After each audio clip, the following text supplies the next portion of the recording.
As soon as Paul Cutler entered the corridor between the stacked shipping containers that led to the arena, he shrugged off his name and became Paul O'Keefe. It was a name and identity he'd lived before, and so he made sure to look the part. 5-day growth, greasy hand-combed hair, faded 501s and steel caps. The sun was bright overhead, the sky blue, a normal spring afternoon in the port city. The shipping containers were red and grey, or they were white and blue, placed in formation by Dillon's men amid the field of containers on the North Fremantle shore.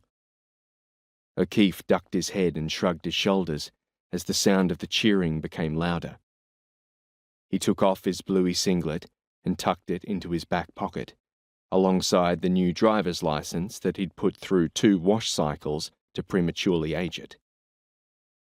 The sound became an animal roar, and he slowed to check his bruised knuckles, crack his wrists. He walked and stretched his shoulders by hugging himself, before rolling his neck and blinking his eyes.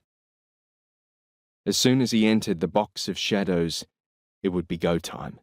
No introductions or announcements. He was 3 fights deep into the Donnybrook and had made it to the final. He didn't care about winning except that it meant getting hurt less.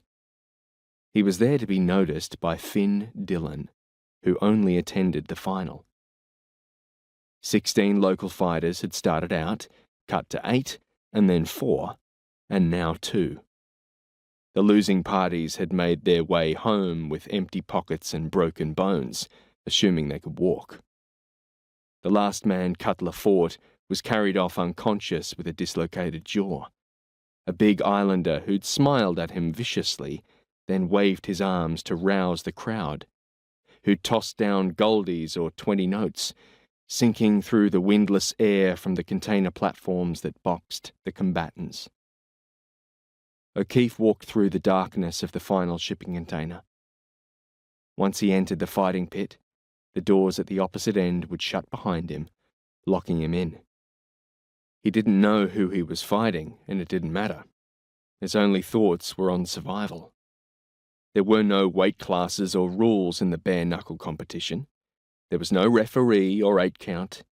There was no tapping out or cupman. The fight was over when the winner stopped punching or kicking. The overall winner took the $10,000 and whatever punters threw in the ring. O'Keefe. O'Keefe.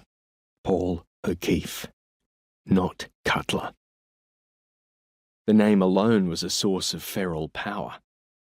He'd been real as Paul O'Keefe, had done real time for a real crime. It was why he was there now, back inside the old name like an actor who preferred the role over the reality. Finn Dillon wouldn't be fooled by Paul Cutler, a cool-headed outsider from the East, but O'Keefe was another matter. That name was remembered for all the wrong reasons, back when he'd gone off the rails, until his handler, Malik Khalil, got him dragged from Casuarina Max, extradited to New South Wales. His first and last get-out-of-jail-free card.